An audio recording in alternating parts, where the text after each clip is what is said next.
bom dia, boa tarde, boa noite, boa madrugada. Meu nome é Sidney Martins, professor de língua portuguesa aqui do LACENEM, o maior site de videoaulas do Brasil, quiçá das Américas. E aí se liga só, meu parceiro.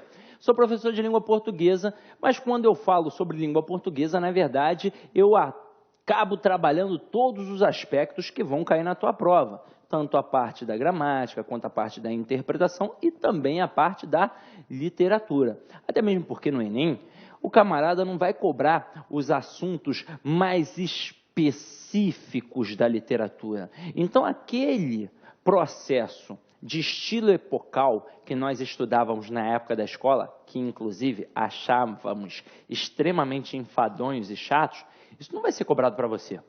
O camarada não vai ficar cobrando, ó, isso daqui, qual é a característica do barroco, qual é a característica do romantismo, qual é a característica do modernismo. É importante eu saber? É óbvio que é importante, porque ele vai trabalhar o texto do autor. Então, o texto vai ser importante, um texto em cima de um processo interpretativo. Agora, quanto maior o meu conhecimento de mundo, maior a minha capacidade interpretativa. Então, se eu entender em que momento aquele texto foi produzido, para eu poder perceber o contexto social, econômico, filosófico daquele texto, porque assim eu vou poder entender a representação daquela sociedade e vou entender melhor aquele texto.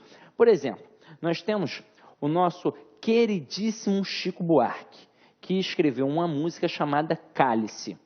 Se eu não tenho a noção que aquela música foi produzida na época da ditadura, que era simplesmente uma metáfora para poder burlar aquele processo e ser uma crítica em cima da ditadura, né? O cálice, de calar mesmo, de tapar a boca das pessoas, era uma crítica a isso.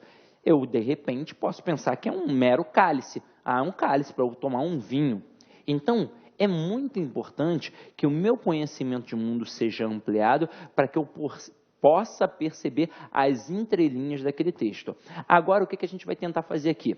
Um estudo dirigido para mostrar o que nós já trabalhamos e o que nós ainda vamos trabalhar pertinente à literatura. Então, a primeira coisa que nós trabalhamos foi tentar definir o que é literatura.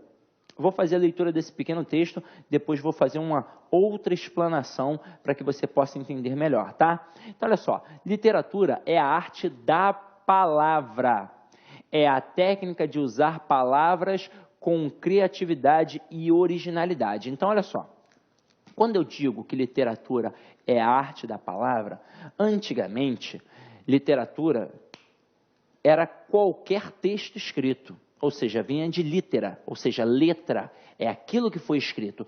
É por isso que até hoje a gente ainda utiliza esta nomenclatura em alguns elementos, como, por exemplo, a literatura medicinal, a literatura jurídica, ou seja, se foi escrito é porque é algum tipo de literatura. Então, a literatura medicinal era um tipo de literatura. Só que nós, no Enem ou em qualquer vestibular, nós não vamos trabalhar aquilo que é escrito como uma literatura. Nós vamos trabalhar a literatura que usa a palavra com criatividade e originalidade.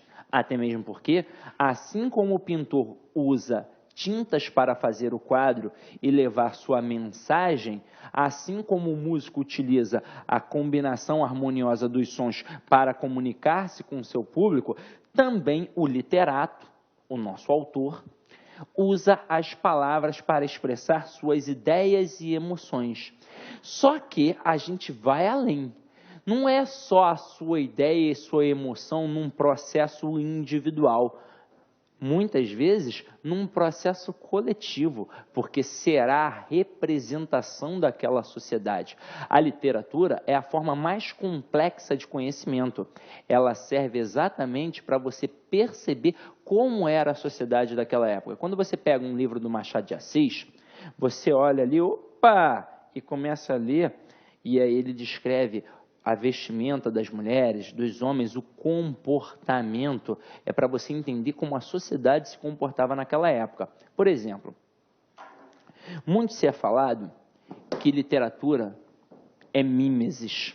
Então, ó, literatura é mimesis. E aí muita gente diz que é simplesmente uma imitação. Então, a literatura é uma imitação da vida real. Isso que falam. Então, eu acho que não estão dando o devido valor à literatura, que é, sem sombra de dúvidas, a forma mais complexa de conhecimento.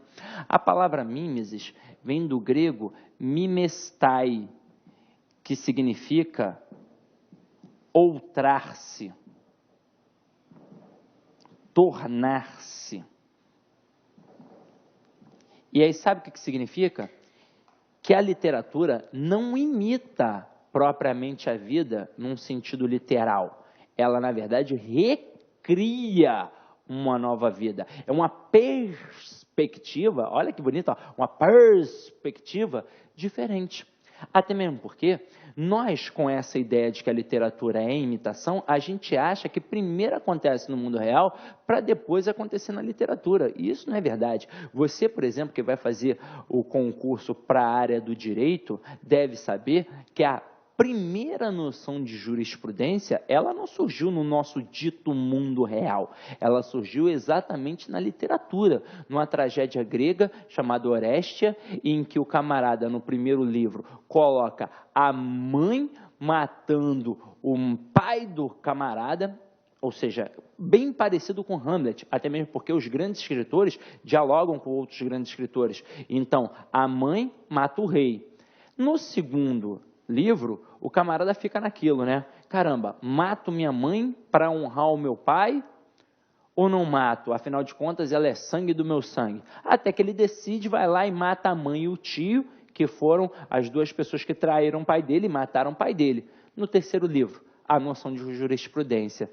Teve um tribunal em que o deus Apolo defendia o camarada, o homem, porque aquela questão da honra, e tinha as ninfas que defendiam o lado feminino. Afinal de contas, ele matou a mãe, sangue do seu próprio sangue, pecado supremo matar a mãe. E tinha uma deusa, a Balas Atena, que funcionava como se fosse uma juíza para julgar quais eram os aspectos mais pertinentes ou aqueles que eram irrelevantes para aquela situação. Então, a primeira noção de jurisprudência surgiu na literatura, para depois, sim, aparecer no mundo real. Então, não posso pensar que a literatura é apenas uma imitação da vida. Ela é uma recriação da vida. Afinal de contas, quando eu digo que é uma imitação, é só porque aquilo dali é uma representação de como é que funciona aquela sociedade naquele determinado momento em que aquele texto foi escrito, tá? Agora, olha aqui comigo os assuntos que foram trabalhados e os assuntos que nós trabalharemos a seguir. Então, olha só. Os primeiros assuntos que nós trabalhamos foi a linguagem literária e não literária, os textos verbais e não verbais, a intertextualidade, as funções da linguagem e as figuras de linguagem. Opa! Até aqui, Sidney, eu não estou vendo nada que seja literatura propriamente dita. Meus companheiros, vocês já pegaram provas anteriores do Enem e já perceberam que nas questões de literatura, quando o camarada não cobra uma interpretação específica ou até mesmo uma característica daquela obra, ele trabalha isso daqui, ó, linguagem literária, não literária, texto verbal, texto não verbal, intertextualidade, funções da linguagem, figuras de linguagem. Então, isso daqui é uma base para que a gente consiga entender todos os estilos, todos os aspectos. O estilo mais importante para nós que estamos fazendo o Enem é o estilo do modernismo. Demasiadamente, textos do modernismo são cobrados na nossa prova. Só que para eu poder entender o modernismo, eu tenho de entender outros estilos, porque ele é um movimento de ruptura. Então, se ele está rompendo com alguma escola. E aí eu preciso entender por que ele está rompendo e que caminho ele passa a seguir. Só que para isso eu preciso entender as outras escolas. Então, tudo isso daqui é importante. Agora, como é que a gente trabalha todos esses processos? Primeira coisa, por que é importante eu entender se a linguagem é literária ou não literária? Para eu saber se o texto ali faz parte da literatura, que a gente pensa que é aquele texto em que o camarada vai utilizar a palavra com originalidade, com um processo de esmero, ou seja, em que ele vai utilizar com criatividade. Ou se é simplesmente um texto técnico, um texto jornalístico e por aí vai. Como é que isso funciona na prática? Ó, quando a gente fala em linguagem literária ou em linguagem não literária,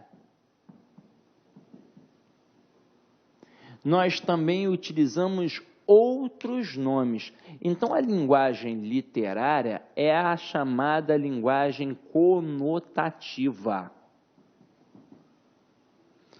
ou a chamada linguagem figurada. Quando o camarada utiliza a linguagem não literária, ele, na verdade, está trabalhando a linguagem denotativa, ou a chamada linguagem real. Só que aí é o seguinte, além da nomenclatura que nós estamos trabalhando aqui, eu tenho que tomar cuidado com uma outra palavrinha. Essa linguagem literária, que se contrapõe à linguagem não literária, aqui nessa linguagem não literária, ela pode ser chamada de linguagem literal, ou seja, é aquilo que é real, é aquilo que é denotativo.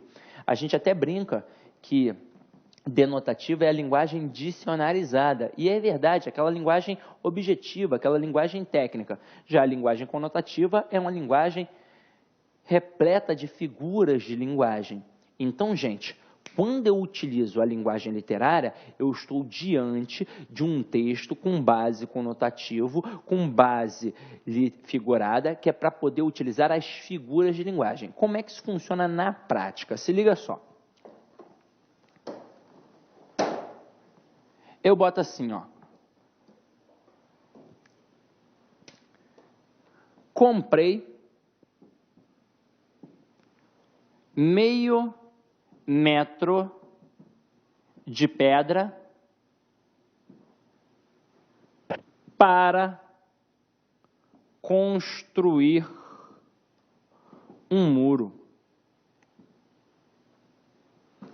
A palavra pedra aqui, ó, ela com certeza está empregada em seu sentido literal, ou seja, uma linguagem não literária, uma linguagem denotativa, uma linguagem real, porque a pedra aqui foi utilizada em seu sentido original, que está lá no dicionário. É aqui o mineral, ou a chamada pedra-fogo, para quem conhece um pouquinho de obra, é aquela pedra que a gente utiliza para poder fazer concreto. Agora, e se eu botar assim, ó? Maria é uma pedra em meu sapato. A Maria, por um acaso, está aqui dentro do meu tênis, está aqui dentro do meu sapato, me machucando. A palavra pedra aqui foi utilizada como se fosse uma pedra propriamente dita? Não. Eu aqui fiz um processo metafórico, que é para mostrar que esta pedra aqui, na verdade, é um tormento na minha vida, ela está me atrapalhando. Imagina o seguinte, imagina eu pegando a palavra camisa, e eu digo que o Sidney vestiu a camisa da empresa. Olha só a importância disso, ó. Vou apagar aqui. E vou botar assim, ó, Sidney, que sono io, ó, Sidney vestiu a camisa da empresa.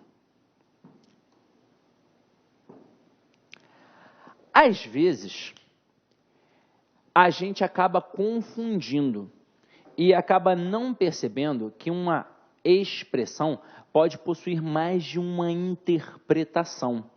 E nesses casos, nós estamos diante de uma ambiguidade. Então, às vezes, eu percebo facilmente o valor denotativo e às vezes eu percebo facilmente o valor conotativo da expressão. Ou seja, estou diante de um texto com certeza literário ou estou com a certeza absoluta que estou diante de um texto não literário. mas nem sempre isso é possível. Quando isso acontece, nós estamos diante da ambiguidade, que é aquele texto passível de mais de uma interpretação, ou seja, ele é passível de duas ou mais interpretações. Então, quando eu coloco, por exemplo, que o Sidney vestiu a camisa da empresa, esta frase ela é ambígua, porque eu posso ter empregado no sentido real ou no sentido figurado. Quando eu emprego no sentido real, o que eu fiz? Eu coloquei um uniforme. Então, aqui, ó, a blusa do Lakenem. Isso é o sentido real, isso é o sentido não literário, no final das contas, é o sentido denotativo. Agora, o que significa no sentido literário, no sentido conotativo, no sentido figurado, Sidney vestiu a camisa da empresa? Significa que eu passei a trabalhar com mais vontade, com mais empenho, afinal de contas, não é todo professor que fala Lakenem, o maior site de videoaulas do Brasil. Agora, deixando a palhaçada de lado, meu parceiro, eu quero que vocês entendam o seguinte, é muito importante eu perceber se um texto é denotativo ou conotativo, porque assim eu percebo qual é o texto que está sendo empregado dentro da prova, até mesmo porque, às vezes, o camarada pode pegar um determinado texto e você pensar que ele está criando uma questão de literatura, e não, ele simplesmente está trabalhando ali um texto técnico, objetivo, e a pergunta provavelmente vai ser muito mais simples. Até mesmo porque, quando um texto é literário, quanto mais conotação tem dentro daquele texto, quanto mais figuras de linguagem, mais rico é aquele texto e, consequentemente, mais complexa é a sua interpretação, tá?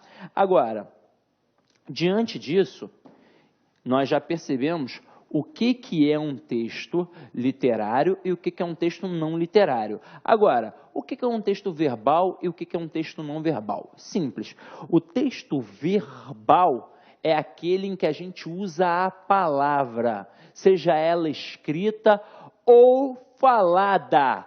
Agora, o que é um texto não verbal? São todas as outras possibilidades de comunicação em que nós não utilizamos a palavra. O gesto, um sinal, né? Então, toda a movimentação do rosto, se eu estou feliz, se eu estou triste, todos os gestos, todos os sinais, todos os símbolos, as placas, os quadros, o mundo, tudo isso, de certa forma, é um exemplo de texto não verbal. E o que é importante? É perceber que os dois juntos formam a chamada linguagem mista, ou texto misto. E se os dois formam um texto misto, é porque, na verdade, se os dois forem trabalhados juntos, os dois vão contribuir para a interpretação daquela estrutura. Então, olha o que eu preparei aqui para você entender o que é uma linguagem verbal e não verbal. E é óbvio que, de certa forma, os dois acabam comunicando alguma coisa. Olha o exemplo dessa cadeirinha aqui com essa pessoinha em cima. Tem alguma palavra aqui? Tem algum texto escrito aqui? Não. Então, eu estou diante apenas de uma linguagem não verbal. E o que significa isso daqui? Quem já foi a algum local que tem um estacionamento, com certeza já viu isso. Isso daqui significa que é um espaço reservado para cadeirantes. É um espaço reservado e você não pode colocar o seu carro ali. Simplesmente uma plaquinha. Comunicou? Comunicou, não comunicou? Ou seja, um exemplo de texto não verbal. Agora aqui, ó, cuidado cerca elétrica. O camarada colocou a imagem de dois raiozinhos aqui. Se o camarada simplesmente tivesse colocado raios, já daria para entender que a cerca é elétrica, ou seja, ali tem uma cerca eletrificada. Só que, se o camarada realmente não quiser correr risco, ele vai escrever, ó, cuidado cerca elétrica. Sabe por quê? Se ele só colocar o símbolozinho dos raios, já é o suficiente para eu, né, para eu entender que ali eu não posso meter a mão. Mas eu adulto, eu que tenho uma noção de mundo. Será que uma criança vai pensar assim? De repente, mas professor, e se a criança não lê? Pô, se a criança não lê, se é muito pequenininha, é você, pai, que tem que tomar cuidado. Agora, se ali tem uma criança de 10 anos e ela vê um raiozinho, pode ser que ela pense que é um símbolo do flash. Opa, legal, aqui é o flash, vou meter a mão. E aí vai ser eletrocutado. Agora, essa criança de 10 anos, ela já é alfabetizada, ela já sabe ler. Então tá ali, ó, cuidado, cerca elétrica. Então, caramba, realmente eu não posso meter a mão. Então, aqui, além do símbolo, utilizou a palavra escrita. Então, eu tenho um exemplo de linguagem verbal e não verbal, ou seja, uma linguagem mista. E é óbvio que o entendimento foi plenamente satisfatório. Aqui, ó, cuidado com o bravo. Não tem símbolos. Não tem a imagem do cachorrinho lá, do rostinho do pitbull, como normalmente colocam. Só tem apenas cuidado com o bravo. Aqui a linguagem é verbal. Aqui, ó, a bicicletinha com o círculo em volta cortado. Significa que você não pode andar de bicicleta naquele local. Sou capaz ou não sou capaz de entender? Tem alguma coisa escrita aqui? Não, tem apenas um símbolo ou imagem. Então, isso daqui é uma linguagem não verbal. Aviso, não pise na grama. Exemplo de linguagem apenas verbal. Esse camaradinho aqui, ó, com essa bengalinha. Se eu estou dirigindo e vejo um camaradinho andando com a bengalinha, eu penso, opa, pessoas idosas, posso pensar assim, ou então, ali eu estou diante de um hospital, vai passar uma pessoa acidentada aqui, vai passar uma pessoa que precisa passar devagar. De certa forma, eu entendo que eu tenho de passar com o meu carro ali devagar e não a 100, 150 por hora. E esse símbolozinho aqui, ó, muito comum nos hospitais. O camarada fazendo assim, ó. Isso significa, ó, silêncio. Então, seja o texto não verbal, seja o texto verbal, ou seja uma linguagem mista, todos eles, de certa forma, mostram alguma mensagem e você é capaz de interpretar. Qual é a nossa intenção colocando estes elementos aqui? É mostrar que o Enem trabalha esse tipo de questão. E aí, ó, vou mostrar para você agora, ó. Tá vendo isso daqui, ó?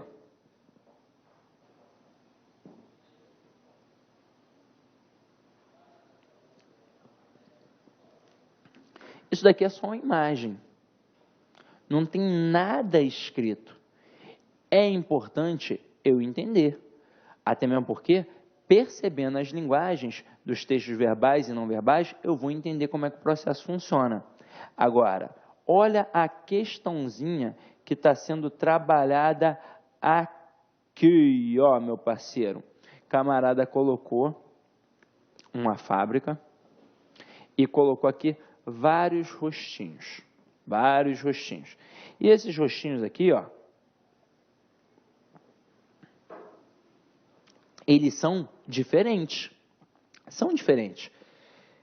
Operários, 1933, óleo sobre tela, acervo artístico dos palácios do governo do estado de São Paulo. Mas observa, apesar de serem rostinhos diferentes, eles estão, ó, no mesmo local. Se é uma fábrica, estão, de repente, produzindo a mesma função. Ou seja, apesar de todos serem diferentes fisicamente, todos são colocados no mesmo grupo para desempenhar a mesma função. Tranquilo, beleza. Eu olhei uma imagem e consegui concluir tudo isso. Agora, olha aqui a questãozinha que o camarada criou. Desiguais na fisionomia, e aí olha que bacana, o Enem ele vai meio que explicando o processo, ó. Desiguais na fisionomia, na cor e na raça, o que lhes assegura identidade peculiar. São iguais enquanto frente de trabalho. Olha aí, ó, eles estão, ó, numa fábrica. Então, o rostinho é diferente, as características são peculiares, mas eles são iguais enquanto frente de trabalho. Beleza. Num dos cantos, as chaminés das indústrias se alçam verticalmente. No mais, em todo o quadro, rostos colados, um ao lado do outro, em pirâmide que tende a se prolongar infinitamente como mercadoria que se acumula pelo quadro afora, ou seja, mostra aqui estas chaminés, que é para a gente poder entender que é uma fábrica, e aqui o camarada vai acumulando este monte de pessoas como se fossem mercadorias, para mostrar que está todo mundo no mesmo bojo, no mesmo joio, é todo mundo igual para mim, é apenas uma mercadoria. Então, a questão ainda foi nos explicando isso. Aí depois o camarada coloca assim, o texto aponta no quadro de Tarsila do Amaral, um tema que também se encontra nos versos transcritos em. Então, opa! Eu percebi através de um quadro, de um texto, porque isso aqui é um texto, afinal de contas, não é só o texto escrito para a gente que vai significar alguma coisa. Um quadro é um texto. Beleza. Aí ele explicou a situação e agora ele pede, dentre as opções abaixo, aquele fragmento que aponta a mesma coisa que o quadro está querendo dizer. Vamos ver. Então, eu sei que são pessoas diferentes, mas que no final das contas elas são iguais. Porque todas ali trabalham dentro daquela fábrica, todas desempenham a mesma função e todas servem como mercadoria, ou seja, é aquela mercadoria humana. Então aqui, pensem nas meninas cegas, inexatas, pensem nas mulheres rotas, alteradas, Vinícius de Moraes. Pois nada tem a ver, talvez, uma concepção da igualdade. Olha a letra B. Somos muito severinos, iguais em tudo e na sina, há de abrandar estas pedras, suando-se muito em cima. João Cabral de Melo Neto. Então, somos muito severinos, iguais em tudo e na sina. Olha a questão da igualdade aqui.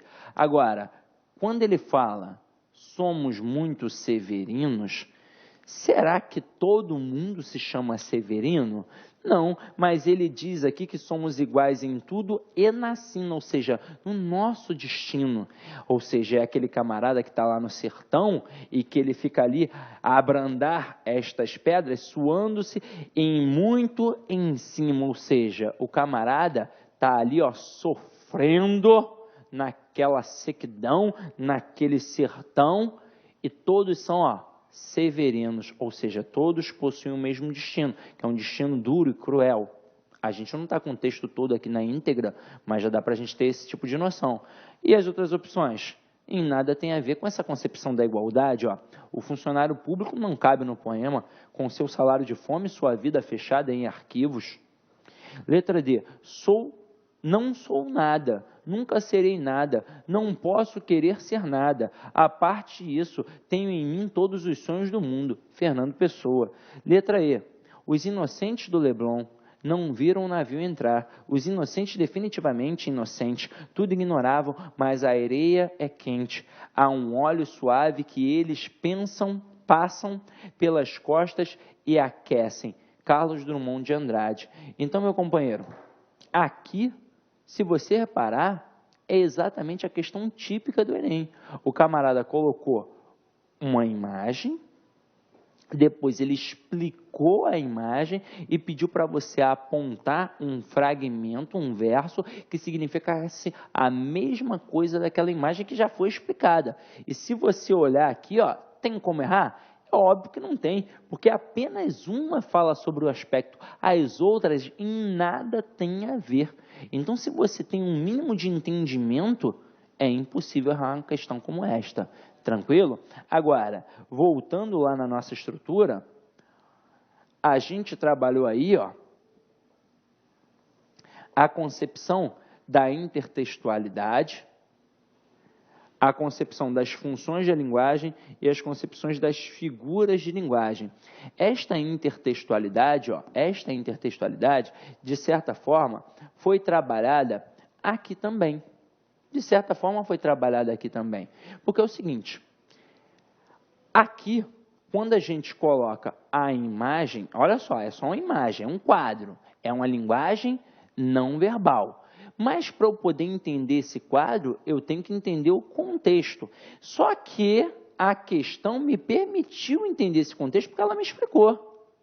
Então, ela mostrou, de certa forma, uma concepção de intertextualidade, quando um texto dialoga com o outro. Agora, qual foi o texto que dialogou com o outro? O texto do João Cabral de Melo Neto, Somos Muito Severinos. Então, eu posso dizer que se esse texto, que é o quadro da Tarsila do Amaral, aponta um tema que também se encontra nos versos aqui do João Cabral de Melo Neto, eu posso dizer que este texto dialoga com o quadro, ou seja, eu tenho aqui um exemplo de intertextualidade. Porque o que é a intertextualidade? Dentro, é quando um texto está dentro do outro, é quando um texto dialoga com o outro. E entender a intertextualidade é extremamente importante para nós. Afinal de contas, quando a gente vai trabalhar a literatura no Enem, não só no Enem, mas em outros vestibulares, nós temos que ter um conhecimento de mundo amplo. E aí eu vou citar diversas intertextualidades que aparecem. Por exemplo, o Guimarães Rosa, que é um grande escritor da nossa língua, ele produziu um conto chamado... Um conto não, né? Ele produziu... foi um conto chamado A Hora e a Vez de Augusto Matraga, que depois deu origem ao livro Grande Sertão Veredas. E estes personagens, o personagem principal dessa história, em um momento ele diz assim, que o personagem entrou no funil do capeta. Quando ele diz que o personagem entrou no funil do capeta, ele está fazendo uma alusão à Divina Comédia do Dante Alighieri. Se você parar para pensar, o que é a Divina Comédia? É uma viagem do Dante ao paraíso, ao purgatório e ao inferno. E como é descrito o inferno pelo Dante? Ele é descrito através de anéis que vão diminuindo de tamanho, que vão se afunilando. E quanto mais fundo neste funil, mais perto do corpo personificado do capeta. Ou seja, para você poder entender a intertextualidade do Guimarães Rosa, você tem de entender, ou tem de ter ouvido falar, ou ter lido sobre o livro A Divina Comédia. Outra intertextualidade interessante. Tem um escritor chamado James Joyce, que ele fez uma intertextualidade na capa do livro. Ele colocou assim, Ulisses. Ulisses é uma intertextualidade direta a um livro chamado A Odisseia. Você pode nunca ter lido, mas já ouviu falar em A Ilíada e a Odisseia. E aí eu vou fazer uma misturada. A Ilíada é a história dos gregos e dos troianos, que foi interpretada pelo Brad Pitt lá no filme Troia. Quando o camarada criou aquele filme Troia, aquilo dali já é uma intertextualidade, porque de certa forma aquele filme está dialogando com o livro A Ilíada. Agora, o James Joyce pegou Ulisses, para quem não sabe, Ulisses era o grande ser pensante da história, foi ele que criou o cavalo de Troia, aí ele coloca no livro, na capa, Ulisses, já foi intertextualidade de forma direta. Só que dentro do livro, ele também faz uma intertextualidade interessante. No livro A Odisseia, quem é o Odisseu? É o próprio Ulisses. E o que é uma Odisseia? É a viagem que ele fica fazendo, que é demorada pra caramba, 40 anos. Durante 40 anos ele fica viajando, correndo atrás de aventuras e por aí vai. Como tudo é contexto cultural, na época, como eles tinham lavouras, era permitido à mulher, caso ela perdesse o seu marido na guerra, que ela arrumasse um outro marido para cuidar da lavoura, para cuidar dos seus filhos, porque era preciso um trabalho braçal, alguém forte para cuidar daquela lavoura. Então Ulisses foi para a guerra e ele não voltou. Então aí a gente já entende, opa, mulher, você pode arrumar um outro marido. Só que ele mandou um recado, eu não estou voltando porque eu estou indo para outras guerras, estou indo para outras viagens, depois eu vou voltar. Só que o camarada ficou 40 anos. Só que é o seguinte, meu irmão, não tem WhatsApp, não tem celular, não tem internet, não tem Facebook. Como é que ela ia se comunicar com ele? Não tem o carteiro que entrega a carta aí na tua casa. Então não dava. Mas ainda assim ela permaneceu fiel esperando o cara. E aí todo mundo ficava, mulher, deixa de ser boba, você tem que arrumar ela. Não, eu vou permanecer fiel, eu vou esperar, meu marido vai voltar. Aí sabe o que ela ficava fazendo? Ela ficava trançando, ou seja, uma espécie de tricô, de costura, ela ficava ali trançando. No livro do James Joyce, que é o Ulisses, ele faz uma brincadeira. É uma intertextualidade, mas é uma brincadeira. Ele diz assim, ele pega o camarada principal, que é um médico, chamado Sr. Bloom, e ele vai à cidade vizinha atender um paciente. Quando ele volta no dia seguinte, a mulher dele já havia dormido com metade da cidade. Aí o cara fala, pô, fica perplexo, né? Pô, ele foi à cidade vizinha. Quando voltou, a mulher dormiu com metade da cidade. Ele pergunta, amor, por que fizeste isso comigo? Olha a resposta dela, porque eu não sei trançar. Caramba, meu irmão! Para você entender essa resposta, só se você tem noção daquilo que aconteceu na Odisseia. Afinal de contas, se você não tem noção, como é que você vai entender? Caramba, é maluco esse autor aí? É maluca essa mulher? Caramba, não entendi. E é daí que a gente entende as intertextualidades que são trabalhadas em provas, tanto do Enem quanto em outras provas, com a relação das paródias, com a relação das paráfrases. Porque é o seguinte, uma piada, um texto político, a gente só entende se tem noção daquilo que está acontecendo. Eu lembro, na época em que o Caceta e Planeta, que zoava pra caramba, utilizava aquele personagem John Mirolho. Eu lembro porque eu estava vendo do lado da minha avó. E a minha avó, ela não entendeu de jeito nenhum, porque é óbvio, ela não tinha conhecimento daquilo que estava acontecendo. Eu ri pra caramba, porque foi muito engraçado. O que aconteceu? Na época em que os Estados Unidos estavam atacando o Iraque, eu não sei se vocês vão lembrar, mas os Estados Unidos atingiu uma bomba onde ficava exatamente a Cruz Vermelha. No episódio, eles colocam John Mirolho, aí eles dão um comando, ó, meu parceiro, vai atacar o alvo. Aí ele fica procurando, ele não enxergava nada, ele fica procurando e enxerga uma cruz. Ele, opa, eu enxerguei, finalmente enxerguei o alvo. Aí ele vai lá e acerta a Cruz Vermelha. Caramba, meu irmão, na hora eu achei isso muito sensacional. Eu ri pra caramba, mas por quê? Porque fazia parte daquela situação política, daquela situação social que estava acontecendo ali naquele momento. Então, por entender a piada, eu ri. Como ela não sabia o que estava acontecendo no mundo, para ela aquilo dali foi a coisa mais besta do planeta. Assim como o camarada, ao ler o livro do James Joyce, na hora que a mulher responde que não sabe trançar, ele vai falar assim, caramba, ué, não sabe trançar e por isso está dando para todo mundo? Mas ela não sabe trançar, então é por isso que ela não tem como ficar esperando. Ou seja, olha a intertextualidade interessante ali, tranquilo? Agora vem aqui comigo. A gente também trabalha a relação das funções da linguagem, até mesmo porque em todo ato de fala eu sempre tenho o emissor e eu tenho o receptor, mas eu tenho outras coisas. E aí acompanha aqui comigo, ó. Este processo aqui é de um camarada chamado Jacobson. E em cima da estrutura dele, nós trabalhamos tudo relacionado ao vestibular, em que ele mostra, sim, que nós temos o emissor, mostra, sim, que nós temos o receptor. Quem é o emissor? É o camarada que fala. Quem é o receptor? É aquele camarada que vai interpretar, decodificar aquilo que foi dito. Só que, diante disso, o que a gente tem? A gente tem a mensagem, que é propriamente o que está sendo dito, só que a gente tem um código. Que código é esse? O código da língua portuguesa, no nosso caso aqui, mas poderia ser qualquer outro tipo de código linguístico. A gente tem o canal, que é o meio pelo qual está sendo apresentado, e tem o contexto referente, que é óbvio, tem a ver com o receptor e com o emissor. Então, aqui, ó, o emissor é o camarada que emite, que codifica a mensagem. O receptor é o camarada que recebe, que decodifica, que interpreta a mensagem.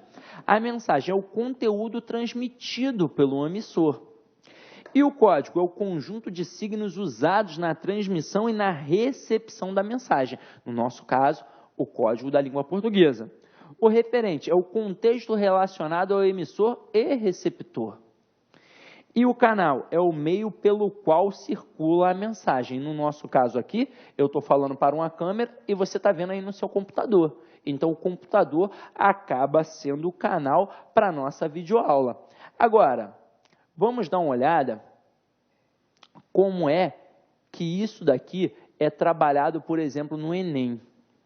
Meu parceiro, diante destes processos, eu tenho situações que nós vamos trabalhar e que nós aprofundamos na aula. Ou seja, a gente pega aquelas linguagens que são centradas nesses elementos e que provavelmente têm uma predominância dentro do texto. Então, qual é a linguagem centrada no eu, centrada no emissor? É a linguagem emotiva, é a função emotiva.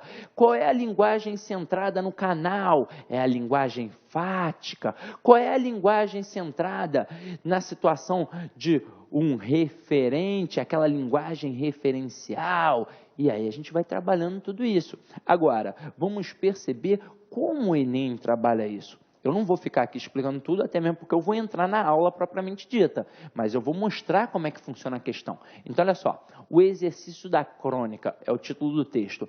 Escrever crônica é uma arte ingrata, eu digo prosa fiada, como faz um cronista, não a prosa de um ficcionista, na qual este é levado meio a tapas pelas personagens e situações que, azar dele, criou porque quis. Com um prosador do cotidiano, a coisa fia mais fino. Senta-se ele diante de uma máquina, olha através da janela e busca fundo em sua imaginação um assunto qualquer, de preferência colhido num noticiário matutino, ou da véspera, em que com suas artimanhas peculiares possa injetar um sangue novo. Se nada houver, resta-lhe o recurso de olhar em torno e esperar que, através de um processo associativo, surja-lhe de repente a crônica, provinda dos fatos e feitos de sua vida emocionalmente despertados pela concentração. Ou então, em última instância, recorrer ao assunto da falta de assunto, já bastante gasto, mas do qual, no ato de escrever, pode surgir o inesperado.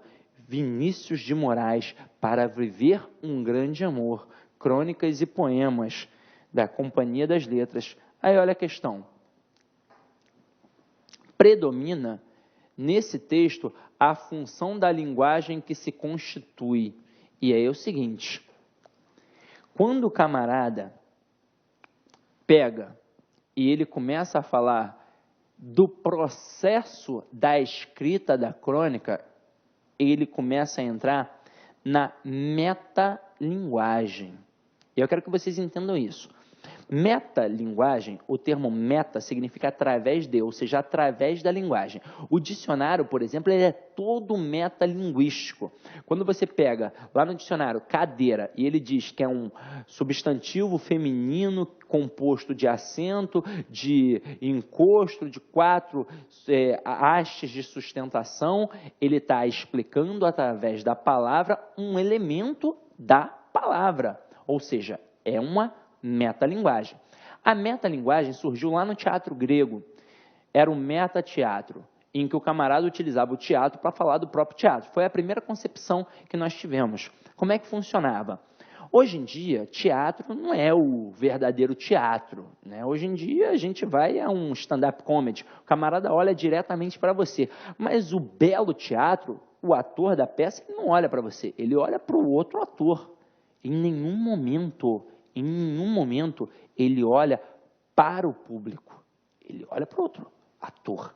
Só que na tragédia grega nós tínhamos um personagem chamado Coro, que estava ali, ó, se relacionando com os outros personagens. Em determinado momento ele parava de se relacionar com os personagens, virava de costas para os personagens e olhava diretamente para o público. E ele começava a fazer o quê? Ele começava a analisar criticamente a peça. Ele falava assim, e aí, o que você está achando desse rei corrupto, dessa rainha infiel? Então ele começava a utilizar o teatro para falar do próprio teatro. Isso é metateatro. Então, qualquer linguagem que utilize a linguagem para explicar a linguagem é metalinguagem. Como exemplo mais natural para a gente que tem o hábito de assistir a televisão, o programa Video Show da Rede Globo é um exemplo perfeito de metalinguagem. O que é um video show? É um programa que tem na TV para falar da própria TV, para falar da novela, para falar de tudo que está sendo apresentado ali. Então, o video show é um exemplo belíssimo de metalinguagem. Então, toda vez que eu utilizo um termo da linguagem para explicar... Na verdade, toda vez que eu utilizo a linguagem para explicar um termo da linguagem, eu estou diante da metalinguagem. Tranquilo, meu parceiro? Então, aqui, ó, quando ele coloca que nesse texto em que o camarada ensina a fazer uma crônica, ele começa a mostrar que predomina nesse texto a função da linguagem que se constitui nas dificuldades de se escrever uma crônica por meio de uma crônica. Ou seja, ele começa a mostrar como se escreve uma crônica. Aqui ele poderia meramente ter colocado metalinguagem, mas não. Ele colocou uma explicação daquilo que estava acontecendo. E eu, particularmente, acho que não tem como errar uma questão dessa. Porque olha a letra A, nas diferenças entre cronista e o ficcionista. Não tem como eu confundir. Isso daqui seria um reducionismo do texto. Afinal de contas, o texto é muito mais do que isso. Ele diz aqui, ó, nos elementos que servem de inspiração ao cronista. Também seria um reducionismo. Nos assuntos que podem ser tratados em uma crônica. Também seria um reducionismo. E no papel da vida do cronista no processo de escrita da crônica. Caramba, ele até fala tudo isso, mas tudo isso são elementos que servem de sustentação para aquilo que realmente está sendo dito no texto, que é a dificuldade de escrever uma crônica por meio de uma crônica. Então, o texto todo gira em torno disso. É claro, os outros elementos vão servir de suporte para que eu chegue aqui. Tranquilo? Agora, o último assunto que a gente chegou a trabalhar foram as figuras de linguagem. E depois a gente vai fazer uma breve síntese dos estilos literários. Por que uma breve síntese na próxima aula?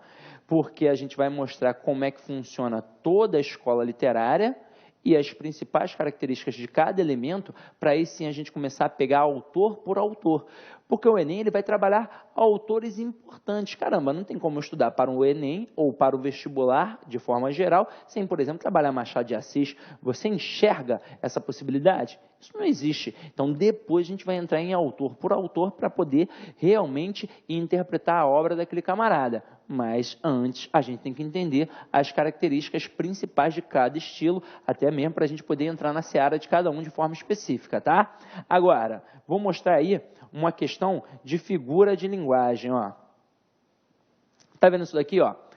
Para algumas crianças, o pesadelo chega antes do sono. Então aqui, ó, denuncie qualquer caso de violência sexual infantil, ligue 100. Aí olha a questão. Os meios de comunicação podem contribuir para a resolução de problemas sociais, entre os quais o da violência sexual infantil. Nesse sentido, a propaganda usa a metáfora do pesadelo para. Então, ele já te mostra que utilizou a metáfora. O que é a metáfora? É a associação entre termos distintos. Então, ele pegou o pesadelo aqui para fazer uma associação com o quê? Com o abuso, com o processo em que o camarada, de certa forma, abusa daquela criança. Pode ser sexualmente ou através até de um ato de violência. Por isso que tem o Disque 100. Então, ó, denuncie qualquer caso de violência sexual infantil. Então, a metáfora aqui, ó, foi para mostrar isso aqui, ó, dar a devida dimensão do que é abuso sexual para uma criança, enfatizando a importância da denúncia.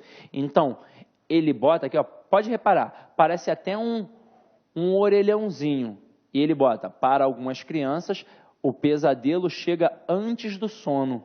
Então, o camarada não precisa estar sonhando para ter um pesadelo. Ele tem um pesadelo acordado, porque ele está sendo o quê? Abusado sexualmente. Então, a questão não vai colocar um exemplo e vai te perguntar qual é o tipo de figura de linguagem que está ali. Ah, é a metáfora. Mas é importante eu saber a característica de cada figura de linguagem? Claro que é importante saber o que é uma metáfora, o que é uma metonímia, o que é uma ironia, o que é um eufemismo. É importante saber tudo isso.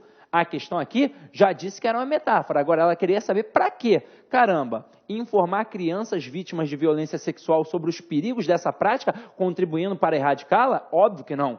Denunciar ocorrências de abuso sexual contra meninas com o objetivo de colocar criminosos na cadeia? Não. Só meninas? Dar a devida dimensão do que é abuso sexual para uma criança, enfatizando a importância da denúncia. Porque, olha só, dá a devida dimensão. Então, ó, o pesadelo chega para algumas pessoas, para algumas crianças, antes do sono. Ou seja, Ser abusado sexualmente é um pesadelo, é algo muito ruim. E é óbvio que é enfatizada a importância da denúncia. Até mesmo porque, ó, é colocado aqui, ó, o Disque 100. Tranquilo? Então vamos lá, meu companheiro. Resposta letra C, mais do que perfeito. E antes de mais nada, olha só, definir literatura não é tarefa simples. Para que ela serve? Então, é pergunta imensamente pretensiosa e irrespondível. Serve para emocionar, provocar, humanizar, desumanizar, contestar, refletir. Como diria Drummond, lutar com palavras é a luta mais vã. Portanto, demos voz a quem é de direito. E aqui, ó, tem um textinho importante. A vida só é possível reinventada. Então, literatura é uma reinvenção da própria vida. Tranquilo, meu companheiro? Como mensagem final, ó, acompanha aí. Errei mais de 9.000 arremessos na minha carreira. Perdi quase 300 jogos. 26 vezes fui escolhido para fazer o arremesso final e falhei. Falhei vezes e mais vezes na minha carreira. E foi por causa disso que me tornei um vencedor. Michael Jordan. Então, meu companheiro, o negócio é o seguinte. Eu erro, você erra, todo mundo erra. Até o Michael Jordan erra. Só que o erro é que faz eu chegar ao acerto. Eu costumo dizer para o meu aluno que na hora que eu faço uma pergunta para ele e ele responde porque ele já sabe, ele não está aprendendo nada. Agora, quando ele erra ou quando ele não sabe, chegou exatamente o momento dele aprender. Porque a gente só aprende errando. Então, você tem de treinar aí, tem de fazer bastantes exercícios e tem que colocar a cara a tapa, tem que errar, porque assim você vai aprender. Tranquilo, meu parceiro? Então é isso. Avalie aí a aula. Na verdade, essa aula foi apenas uma amostra daquilo que está sendo trabalhado. É claro que na aula em si, a gente organiza de forma mais fundamentada cada elemento mais direcionado. Tranquilo, meu parceiro? Então é isso. Ide em paz e que o Senhor sempre vos acompanhe. Fala, galera. Gostou da aula? Curta e compartilha.